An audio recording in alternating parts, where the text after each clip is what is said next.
अमिताभ बच्चन का नाम सुनते ही बरबस एक बार तथाकथित महानायक का चित्र उभर आता है।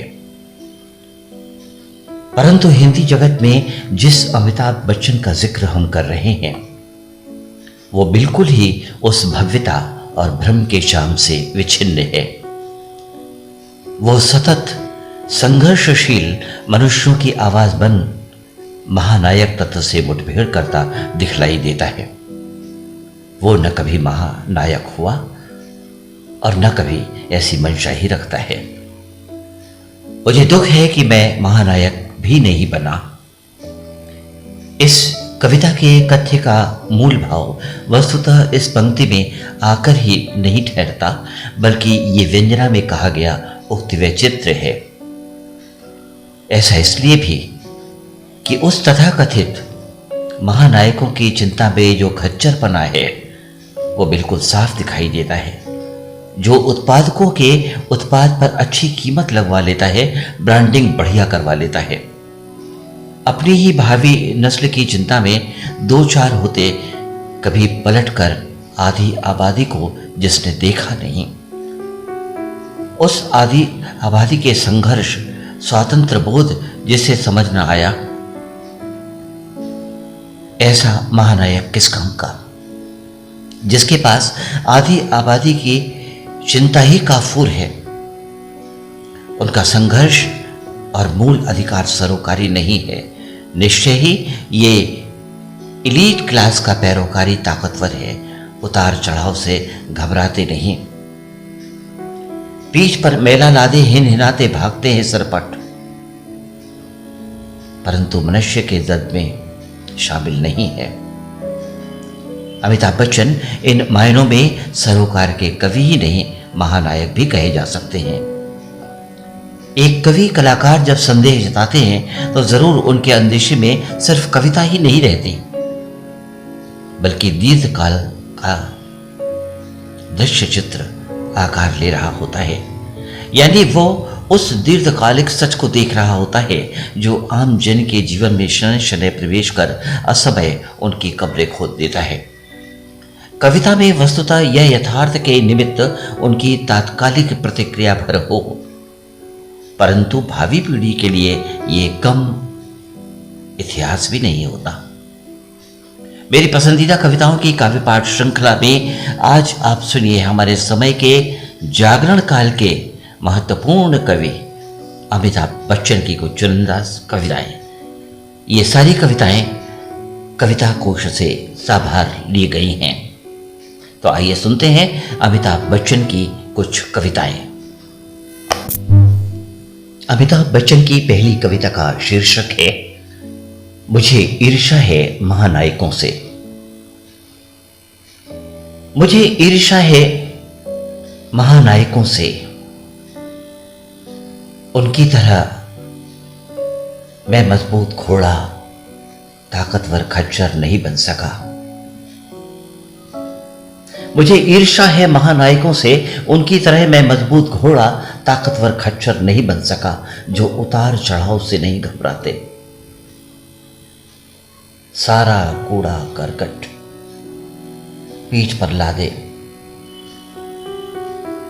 हिनहिनाते भागते, सबकी नैया पार लगाते, टूटते सितारों को कंधा देते। मुझे ईर्ष्या है महानायकों से, उनकी तरह मैं मजबूत घोड़ा ताकतवर खच्चर नहीं बन सका, जो उतार चढ़ाव से नहीं घबराते। सारा कूड़ा करकट पीठ पर लादे हिनहिनाते भागते, सबकी नैया पार लगाते, टूटते सितारों को कंधा देते। मुझे दुख है मैं महानायक भी नहीं बना। मुझे दुख है मैं महानायक भी नहीं बना। और अब सुनिए अमिताभ बच्चन की एक और कविता। कविता का शीर्षक है वो जीने के बारे में सोच रहे हैं। वो दूध लेने गया था, तुमने उसे मार डाला। वो दूध लेने गया था, तुमने उसे मार डाला। वो शादी के बर्तन मांजने आया था, तुमने उसे मार डाला। अरसे बाद वो अपने घर आया था, तुमने उसे मार डाला। वो प्रार्थना करके बाहर आया था, तुमने उसे मार डाला। वो अल्लाह अल्लाह चिल्ला रहा था, तुमने उसे मार डाला।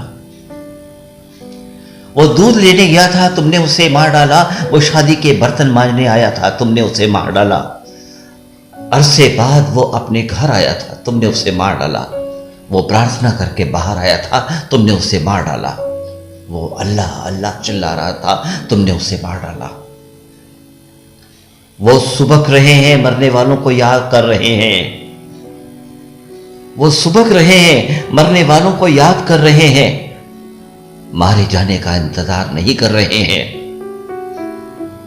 सोच रहे हैं मरने वालों के बगैर जिएंगे कैसे। हां, वो जीने के बारे में ही सोच रहे हैं। वो सुबक रहे हैं, मरने वालों को याद कर रहे हैं, मारे जाने का इंतजार नहीं कर रहे हैं।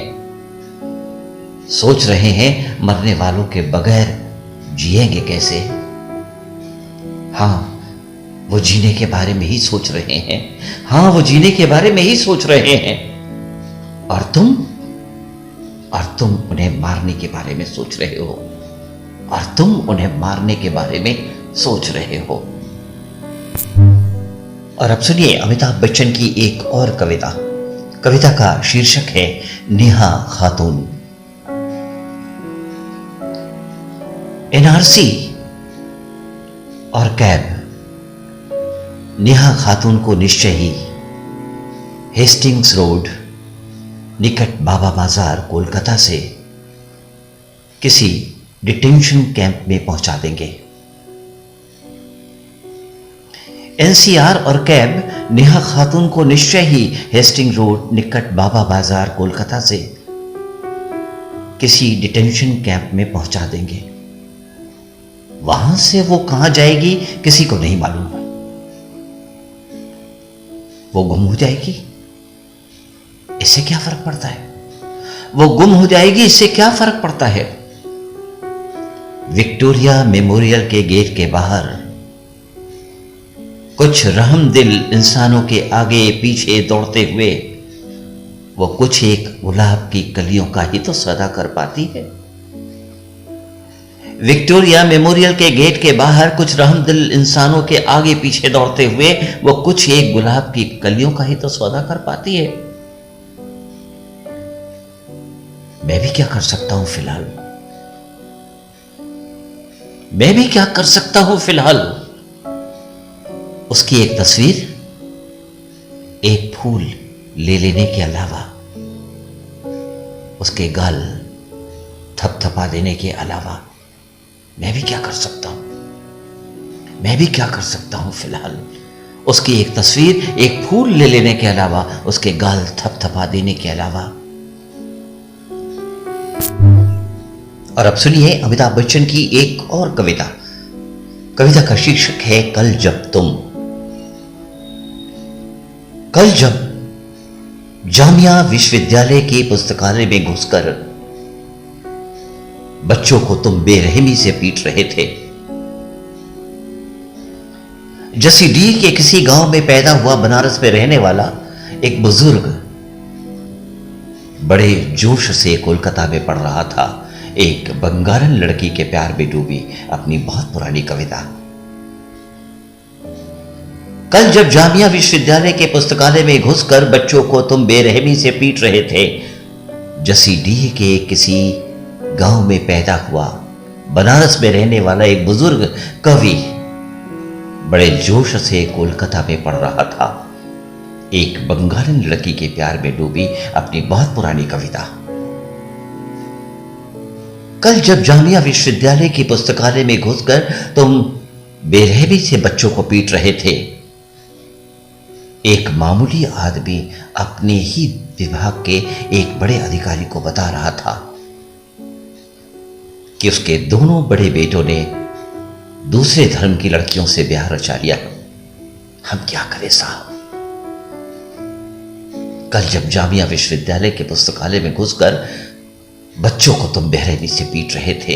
एक मामूली आदमी अपने ही विभाग के एक बड़े अधिकारी से बता रहा था कि उसके दोनों बड़े बेटों ने दूसरे धर्म की लड़कियों से ब्याह रचा लिया। हम क्या करें साहब?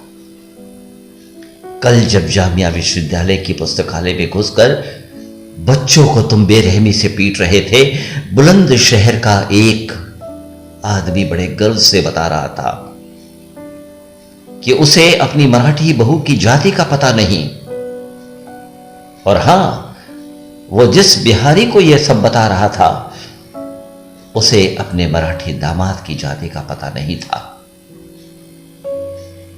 कल जब जामिया विश्वविद्यालय के पुस्तकालय में घुसकर बच्चों को तुम बेरहमी से पीट रहे थे, बंगाल का एक 5वीं पास आदमी जो गेस्ट हाउस का स्वीपर है, बंगाल का एक 5वीं पास आदमी जो गेस्ट हाउस का स्वीपर है और जिसका नाम मेघनाथ सरदार है,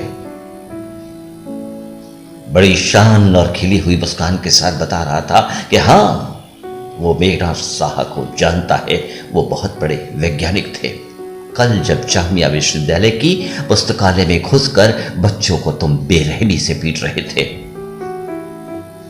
बंगाल का एक 5वीं पास आदमी जो गेस्ट हाउस का स्वीपर है और जिसका नाम मेघनाथ सरदार है, बड़ी शान और खिली हुई मुस्कान के साथ बता रहा था, यहां वो मेघनाथ साहा को जानता है, वो बहुत बड़े वैज्ञानिक थे। कल जब जामिया विश्वविद्यालय के पुस्तकालय में घुसकर बच्चों को तुम बेरहमी से पीट रहे थे, 2 धर्मों के 2 रसोइये एक साथ 2 दर्जन लोगों के रात के खाने की तैयारी में इस तरह जुटे हुए थे जैसे देश कुछ नहीं होता, धर्म कुछ नहीं होता। 2 धर्मों के 2 रसोइये एक साथ 2 दर्जन लोगों के रात के खाने की तैयारी में इस तरह जुटे हुए थे जैसे देश कुछ नहीं होता, धर्म कुछ नहीं होता। ग्लास और प्लेट चमकना चाहिए, फलों को काटकर इस तरह परोसा जाना चाहिए कि आदमी की मरी हुई भूख जाग जाए। ग्लास और प्लेट चमकना चाहिए, फलों को काटकर इस तरह परोसा जाना चाहिए कि आदमी की मरी हुई भूख जाग जाए, आदमी की मरी हुई भूख जाग जाए। और अब सुनिए अमिताभ बच्चन की एक और कविता। कविता का शीर्षक है तरह तरह के हिंदू। सारे हिंदू हिंदू नहीं होते, जो हिंदू नहीं होते वो भी हिंदू होते हैं, क्योंकि वो मुसलमान नहीं होते। लंगोट बांधने राख लपेटने वाले हिंदुओं में भी कुछ कम कुछ ज्यादा हिंदू होते हैं। एक खद्दरधारी गांधीवादी कब खतरनाक हिंदू में बदल जाए क्या पता। गर्म होता नरम हिंदू, नरम पड़ता गर्म हिंदू। गर्म होता नरम हिंदू, नरम पड़ता गर्म हिंदू। जनवादी हिंदू, कम्युनिस्ट हिंदू, मुक्त हिंदू, उन्मुक्त हिंदू, जीवन के आखिरी वक्त में जगा हिंदू, अछूत हिंदू, सवर्ण हिंदू, गंवार हिंदू, सुसंस्कृत हिंदू, दलितों के हिंदू बने रहने की अपील करता हिंदू, भ्रष्ट अवसरवादी धर्मनिरपेक्ष हिंदू, टीक रखने और टोप लगाने वाला हिंदू, दिमाग ठंडा रखने के लिए माथे पर चंदन लगाने वाला हिंदू,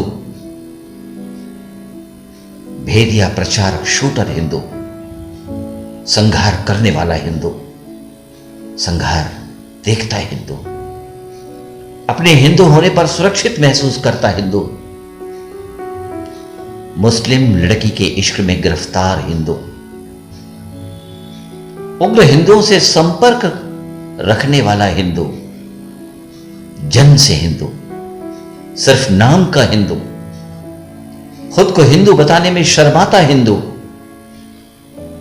झूठा हिंदू, सच्चा हिंदू, मुसलमानों का डर समझने वाला हिंदू, मुसलमानों को कसाई समझने वाला हिंदू, क्या हिंदुओं की ये अवास्तविक श्रेणियां हैं?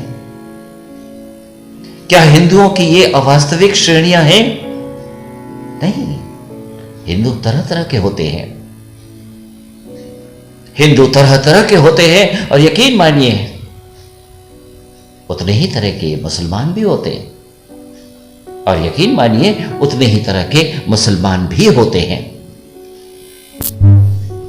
और सुनिए अमिताभ बच्चन की एक और कविता। कविता का शीर्षक है मेरा भेजा खराब हो गया है। मेरा भेजा खराब हो गया है। काम वाली बाई का रोना लड़ना मुझे अच्छा लगता है, लेकिन परेड देखकर मैं सैनिकों के लिए उदास हो जाता हूं। उनके करतब देख मेरा मन रोता है। परेड देखता प्रधानमंत्री मुझे निखट्टू मालूम पड़ता है। मेरा भेजा खराब हो गया है। काम वाली बाई का रोना लड़ना मुझे अच्छा लगता है, लेकिन परेड देखकर मैं सैनिकों के लिए उदास हो जाता हूं। उनके करतब देखकर मेरा मन रोता है। परेड देखता प्रधानमंत्री मुझे निखट्टू मालूम पड़ता है। मेरा भेजा खराब हो गया है। सलामी लेता राष्ट्रपति मुझे गोदाम में सड़ता अनाज मालूम पड़ता है। राष्ट्रपति भवन देखकर जलियांवाला बाग में चलती गोलियों की आवाज सुनाई देती है। जान बचाने के लिए कुएं में गिरते लोग दिखते हैं। रानी एलिजाबेथ याद आती है। मेरा भेजा खराब हो गया है। मेरा भेजा सचमुच खराब हो गया है। ये राष्ट्रपति, ये प्रधानमंत्री कौन है? इन्हें देख जनरल डायर का चेहरा मुझे क्यों याद आता है? क्या मेरी आंखें खराब हो गई हैं? आकाश में कलाबाजी खाते प्रेक्षपास्त्रों को देखकर ये क्यों खुश हो रहे हैं? इन्हें हथियारों के विदेशी व्यापारियों को परेड देखने को क्यों बुलाया गया है? ये उनके सामने गिड़गिड़ा क्यों रहे हैं? इन प्रेक्षपास्त्रों का आखिर ये करेंगे क्या?